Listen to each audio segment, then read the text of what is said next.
yung isa na si Bro Marco, Reverend Mariano, ito yung sinasabi nila na walang papel. Okay, kung walang papel, walang papel. Pero, siya, ang aking nakita sa kanyang wala pa siya sa pumasok sa grupo ay aktibo at masipag lahat ng mga activities. Lalo na siya ay sa kanyang posisyon talagang napakasipag niya at ang timing niya rin nagagawa at tutulong sa grupo. Yan at standing na agay kumipin. Ito naman, Sentro Pumilyan, ito ay masipag ganun din. Marami din siya nagawa sa grupo. Kaya lang, nagkaroon siya ng pag-ilisyon. At yun ay sa kanyang pag-ilisyon niya ay sa kanyang mananaglit sa ating system sa public service. So, ginawan po ito ng aksyon at alpid ating subject ay sinuspindi ko po siya.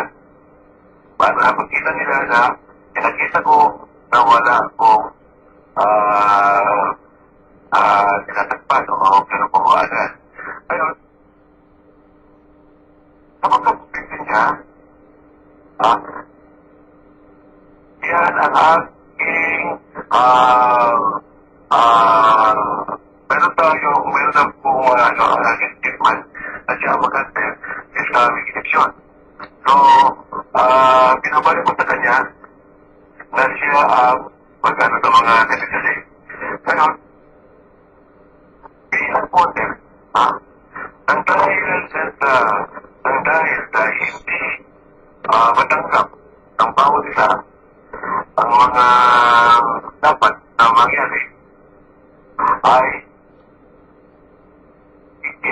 yung hihingi ako sa inyo ng posisyon para lalo ko na ipagkita sa kanya o naisipin nila na ako ay nagwawantay din. So, yan lang ang aking hinihiling po, Waterman, dahil alam nyo ay lahat sila, mahal ko sila lahat, magaling man, o mahina, malis-mali, maligas ako. Kaya para hindi nila isipin, ito lang hinihiling ko sa'yo, dahil hindi nila matanggap ang kanilang magiging desisyon, lalo kung dito lang. Kaya gusto ko, kayo na mismo ang mag-order o magbigay ng decision. So, yan lang po ang aking order dahil para sa ganon, maging malinis din ang kanilang pag-iisip na huwag nilang isipin na ako ay mayroon ako pinapasikan. Dahil sinisigurado ko order ayan ang isip ng pagkat o kahit di proto. So, ayaw ko naman na sana sila ay anuman ang mangyari kung panalo man o matalo, kailangan tanggapin natin at ang ating isipin ay po para natin ipagpatuloy na magpupunti ang ating grupo. So, yan ang po brother dahil yan ay yan ang problema na aming hinahanap na ngayon. So, malapit na po ang aming eleksyon. So, kailangan po ay mahintay namin po ang inyong magiging final decision. Kasi may malaking problema po yan. Lahat po ng member officer talagang halos yan, lagi na yan ang pinag-discusan ng bawat pati. So, hinihiling ko yan order na handa na mabigyan nyo ito ng madaling desisyon para matanggap ng bawat isa kung ano ang dapat natin gawin. Yan lang po ako, sir. Opo, nirecord ko Founder Bert para at least forward ko tumama kay Founder Mel. Kasi hindi maganda yung hindi kasi maganda yung meron tayong CBR na sinusunod, pagkatapos hindi naman nila susundin. Ano ang magiging sundo ng CBR natin kung sila mismo mga officer violator? Huwag na tayo mag-CBL. Inano ko yan, Bruno. Ang ibig sabihin yan, baka isipin pa ni Kapita, na ako ay bumabalik. Ano? Ganun siya. Ang ginawa ko naman, nagpasay ko ulit. Iyan ito na ang ginawa ko kay Controlman, pala hindi na isipin na ako wala ko din. Kaya, inindigay ko sa kanya ang tamang desisyon. Dahil, para nga ba yung tanggap nila ang katotohanan. Kasi kung talagang hindi natin pero yan ang ibig sabihin natin, ginawa ko na yun, sinabi ko na yun ay para maisip nila tayo siya ako ay wawan-sided. Tama lang yung Founder, hindi ka nagwa-one-sided. Kaya lang, ayaw nilang i-honor, pinipilit pa rin talaga nilang tumakbong presidente si Brodong na alam nila na hindi na nga siya pwedeng tumakbo kasi kung pagbabasihan natin yung CBL sa good standing, hindi na pwede si Brodong. Meron namang ibang mga officers na pwedeng tumakbong presidente. Bakit hindi yun ang halal nila? Bakit may violation pa? Kaya yung pagkatali ko ng isang bawat na ito ang Mahirap ba intindihin yun? ang inaano nila kay Bromel wala pa ba? May papel si Bro Melvin yung visa niya doon sa anak niya.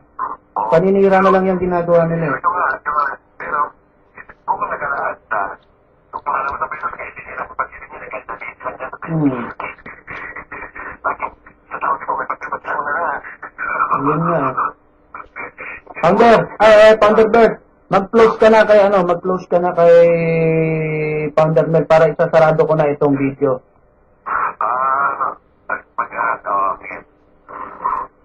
Waterman, sa ngayon ay talagang worry ako dahil panos oras-oras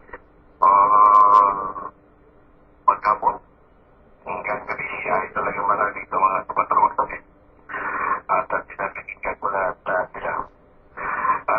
Ang problema dito ay hindi matanggap sa kabilang panig. So, ang kanilang ginagawa ay gumagawa sila ng mga kagaya ng mga pagbabagsak sa kanilang kasi. At alam ko dito ay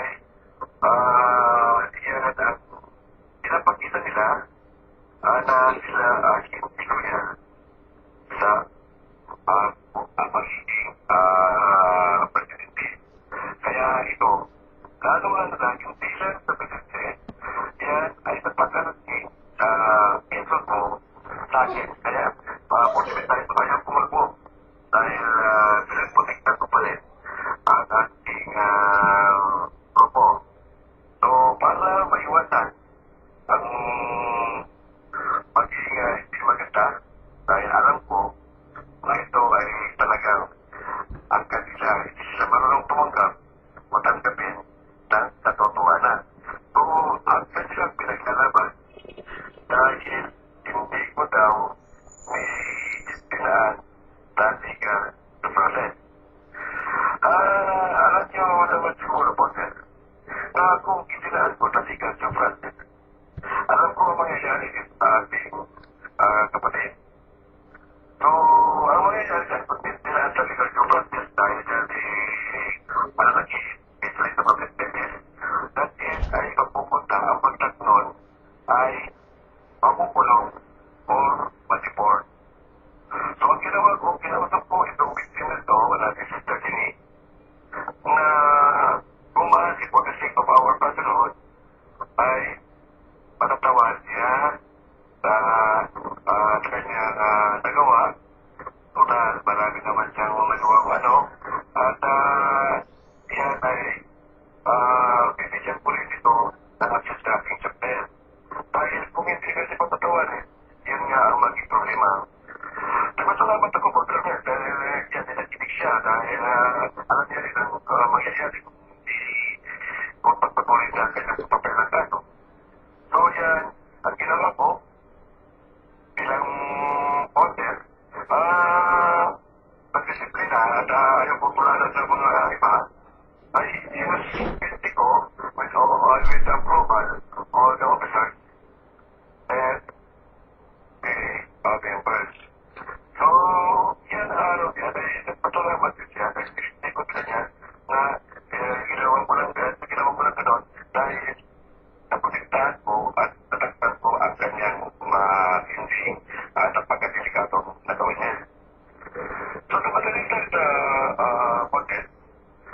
ang ating nagawa dahil, di ba, ang ating moto, kahit na kasalanan ng ating kapatid, pagdating sa trouble, una ating pupuntahan ay ating kapatid. Pero after that, pagka lumabas ang investigation at siya ay mali, may pananagutan pa rin sa grupo. So yan po ang ginawa ko, ay binigyan ko pa rin siya ng punishment. So yan po ang sinaano nila, sinasabi nila na hindi naman daw sila nasigas yung process. So yan ang aking isa na instead na magpapasalamat sila sa aking ginawa na pagtatakit sa hindi maganda mangyayari sa buhay niya. Pero naging masama pa yun. At saka pangalawa, content, para mayroong kang busy sa mga nangyayari dito kung ano man ang ano. Dahil ayaw ko talaga, kahit hindi naman sa kanila, ay ayaw ko na may malaglag o yan ay hindi ka nabibigyan ng aksyon. Ito naman dahil dyan sa kanya na mangyari, dahil alam niya, dahil ito ay sa talagang purpose ginagawa niya na libro akong development. At alam niya rin sa may natin. So, nagtagaan niya kung bakit how come na siya nagpabayas ng kanyang administrative. Hindi siya nagpupuspindihan ng kanyang transportation ay nakapagapigan sa ating grupo at sa ating pilot na siya ay nagawa niya. So, in-import sa akin. Ngayon, ang ating nasabi natin niya, for the minimum na mapapagkita na ikaw ang nagpisan or nagpupuntes para hindi nila sabihin na baka ikaw ay takot ka or matasalo ka sa kanya. Pero, kailangan mo rin mag-inform. Total lang din naman ang ating overseas president. O meron ako na ating nagkakan natin mga problema. Kaya siya nabigyan ko siya ng at siya ang naging nagawa niya. Pero, ibig sabihin na kung ano man ang mga information na kanya nakuha, ay piniliin niya na si Brodo. Kaya lahat ang matakit, ayaw lang hindi matanggap ni Babilbin. O bakit pa sila gumawa ng order against ito sa Facebook Babilbin na nagsasaad doon na nagpuplinan na pinabawin niya na po ang kanyang ginagawa ng Brodo at nagkasusunod sila. Dahil ginagamit lang daw sa personal interest ng isang kandidato. So, yan po ang nagawa nila sa kabila. So, dahil nag-react at nakupit at na naman si Bro Bilgin. Imbes na matahimik na dahil sa tayo ay pinag-ano mo na sila, pinalumpaan mo na sila at kanilang magiging resulta ay dyan na ulit nakupit dahil sa instead na nawala na yun. Gumawa na naman sila ng hindi magandang pang-personal hindi magandang salita. O sa kanya gano'n ang naging nangyari o level. So sa ngayon, dahil yan ay alam nyo naman siguro na pagdating sa ganyan ay kahit na nangalan na dating grupo, kaya meron din yung mga pangkat, pagkabahilan sa mga loyalist bawat isa. Ay yan ang nangyayari. So sana Ponter, kahit ako ay Ponter dito at kasi ay iniiling ko po. At sana sa madaling panahon ay maligyan nyo na ito ng tamang desisyon para talagang manahimik na ang ating grupo at maintindihan din ng bawat isa. So, yun lang po din dahil sa ngayon, malapit na ating magiging eleksyon. Ay, alam na natin ang aming gagawin sa mga ilang araw pang itira. So, yun lang po po din. Sana maintindihan nyo lalo sa akin talagang ako ay napaka maraming mga ano din, problema sa kanila. Pero kahit pa paano, ang ginagawa ko, wala ng paraan sa harapan ko ng solusyon. So, yan po, itong problema na to ay talagang ayaw po na mag-isipin nila na ako ang may nagmawansite. So, ayaw po sana ang magbibigay na desisyon dyan para hindi sila mag-isip na ako ay nagmawansite. So, yan lang po po, sir. Kalat din naman na na-expect ko nga, pati ng bawat na sila Bruno, Bro Melvin, yan po candidate for president. Wala akong masabi sa kanilang abilidad, sa kanilang mga yan lang ang aking problema dahil yan ay bagay na hindi nila pagkaintindihan at hindi sila matanggap ang bawat isa.